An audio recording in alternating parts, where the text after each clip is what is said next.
Africa समेत दुनिया के आधे से ज्यादा देश हमारे गुलाम हैं। ऐसा कैसे हो सकता है दादी? भारत और पाकिस्तान को तो हमने 1947 में ही आजाद कर दिया था। बेटा, इसी भ्रम में रखकर ही हमने भारत के लोगों को आज तक गुलाम बना रखा है। उनको ये आजादी देने का नाटक करना उस समय हमारी मजबूरी बन गई थी, जब सुभाष चंद्र बोस ने आजाद हिंद सरकार बना ली थी। इसी कारण से 1946 में भारत में हमारी रॉयल नेवी में भी विद्रोह हो गया था और जनता में 1857 की तरह विद्रोह होने वाला था। तब हमने गुप्त रूप से शासन करना ही ठीक समझा। गुप्त रूप से शासन का मतलब? भारत को हमने 99 साल की लीज पर वहाँ के अपने ही चमचों को सत्ता संभालने के लिए दिया था, ताकि भारत के लोगों को लगे कि देश आजाद हो गया।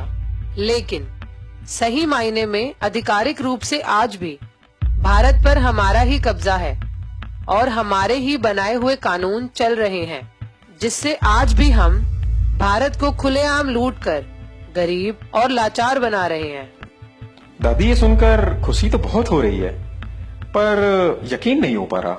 ठीक है, ये बताओ कि क्या मुझे कभी भारत जाने के लिए वीजा की जरूरत पड़ी, जबकि वहाँ के प्रधानमंत्री या राष्ट्रपति को इंग्लैंड में आने के लिए वीजा लेना पड़ता है? क्या तुम्हें पता है, जब मैं 1952 में रानी बनी तो ब्रिटेन के साथ साथ भारत और पाकिस्तान की भी रानी घोषित हुई थी। क्या तुमने नेहरू और सी राजगोपालाचारी के द्वारा ली गई शपथ पढ़ी होती तो यकीन आ ही जाता। कौन सी शपथ? राजगोपालाचारी ने 21 जून 1948 को भारत का गवर्नर जनरल बनने पर शपथ ली थी कि मैं चक्रवर्ती राजगोपालाचारी गंभीरता के साथ इस बात को पक्का करता हूँ कि मैं हिज मैजेस्टी किंग जॉर्ज 6 और उनके उत्तराधिकारी के प्रति विधि के अनुसार वफादार निष्ठावान रहूंगा और उनके प्रति पूर्ण भक्ति रखूंगा।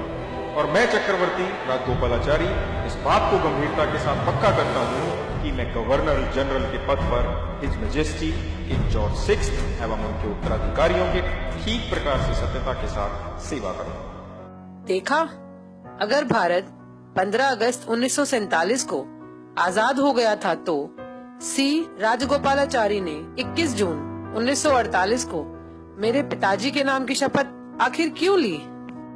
चलो दादी, मान लिया कि 15 अगस्त 1947 को दी गई आजादी झूठी थी, लेकिन 26 जनवरी 1950 में तो भारत के लोगों ने ना खुद का संविधान बनाकर अपने देश को गणतंत्र घोषित कर लिया था। उसके बाद तो उनको आजाद मानना ही पड़ेगा। बेटा, तुम बहुत भोले हो। गणतंत्र शब्द का मतलब भी नहीं समझते। गणतंत्र का मतलब मालिक बनना नहीं होता। वहाँ का संविधान हमारा बनाया हुआ एक कानून ही तो है, जिसका पालन वहाँ के हर एक आदमी को करना ही पड़ेगा। इसको समझने के लिए ये देखो, इंडियन इंडिपेंडेंस एक्ट 1947, इसमें सेक्शन 6 क्लॉज 3 को पढ़ो।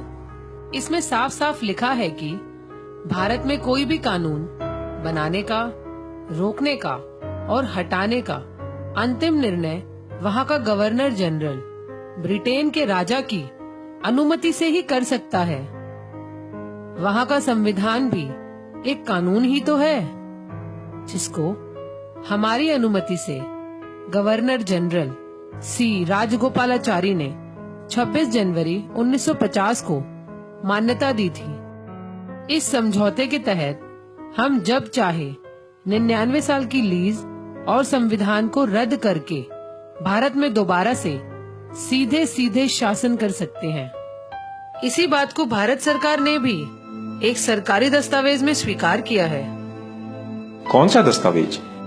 1953 में रामनारायण द्वारा पूछे गए एक सवाल के जवाब में भारत सरकार ने आधिकारिक रूप से लिखकर भेजा कि ब्रिटिश नेशनैलिटी एक्ट के अंतर्गत भारत का हर व्यक्ति ब्रिटिश कानूनों के अधीन है और यह स्थिति भारत के गणतंत्र होने के बाद भी नहीं बदली है।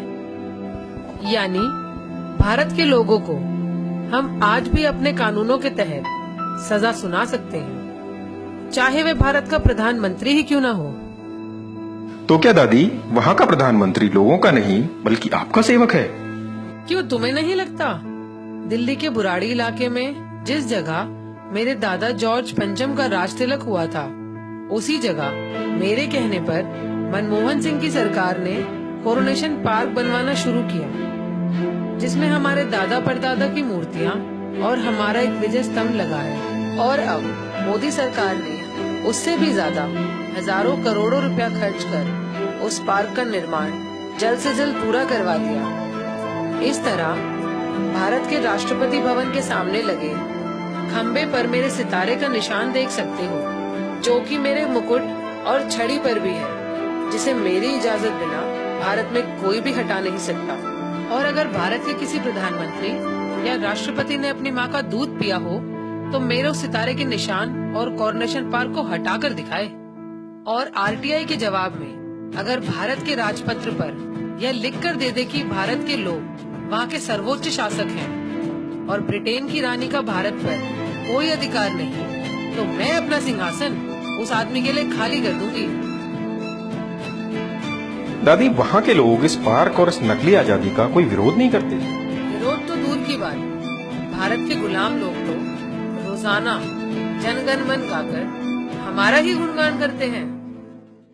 दादी, बाकी तो समझ गया, पर उनका राष्ट्रगान हमारा गुणगान कैसे? बताओ ना दादी। जनगण मन के बारे में मैं तुम्हें बाद में बताऊंगी। जी दादी, long live British, long live queen. नमस्कार साथियों, मेरा नाम अंकित है और मैं मुरादाबाद के एक छोटे से गांव से हूं। मैं एक साधारण किसान परिवार से हूं। ये वीडियो अभी आप लोगों ने देखा, हो सकता है कि इस वीडियो की सारी बातें आप लोगों को सच ना लगें, लेकिन साथियों वास्तविकता यही है कि इस वीडियो की एक एक बात सच है। और जिन लाखों लोगों ने इस देश को आजाद कराने के लिए अपनी कुर्बानियां दी, उनका सपना आज भी अधूरा का अधूरा है। आज भी ब्रिटेन की रानी का शासन भारत पर होना उन सारे शहीदों का अपमान है। मैं नहीं जानता कि इस देश से ब्रिटेन के शासन का अंत कैसे होगा, लेकिन इसके लिए मैं हर संभव योगदान करने के लिए तैयार हूँ। और मुझे लगता है कि शायद इसी को देशभक्ति कहते हैं। सिर्फ भारत माता की जय बोलने से कोई देशभक्त नहीं हो जाता। जो देश के सम्मान के लिए थोड़ा सा भी योगदान ना कर पाए, वो देशभक्त कहलाने के लायक नहीं होता। साथियों, ये वीडियो तो मात्र एक शुरुआत है। आने वाले वीडियो में हम इससे भी गहरे राजों से पर्दा उठाएंगे। मैं ये जानता हूँ कि देश का मीडिया इन चीजों को आप लोगों तक नहीं पहुँचाएगा, इसलिए केवल अब देश प्रेमियों से ही उम्मीद बची है। अगर आप भी देशभक्त हैं, तो नीचे दिए गए नंबर पे एक मिस्ड कॉल दें, जिससे आने वाले समय की वीडियो की जानकारी हम आपको पहुंचा सकें, जिससे ज्यादा लोगों तक ये सच पहुंच सके। मुझे विश्वास है कि जिस दिन भारत के सारे देशभक्त लोग इकट्ठा हो जाएंगे, उस दिन न सिर्फ भारत से ब्रिटिश शासन का अंत होगा, बल्कि इंग्लैंड की रानी भारत के लोगों के पैरों में गिरकर उनसे माफी मांगेगी। साथियों, जिस दिन भारत आजाद हो जाएगा, उस दिन भारत से गरीबी, बेरोजगारी, भूखमरी, आतंकवाद जैसी समस्याएं खत्म हो जाएंगी और भारत एक बार फिर से विश्व गुरु और समृद्ध भारत बन के खड़ा होगा। इसलिए आपसे उम्मीद है कि आप हमारा सहयोग करेंगे। भारत माता की जय, इंकलाब जिंदाबाद।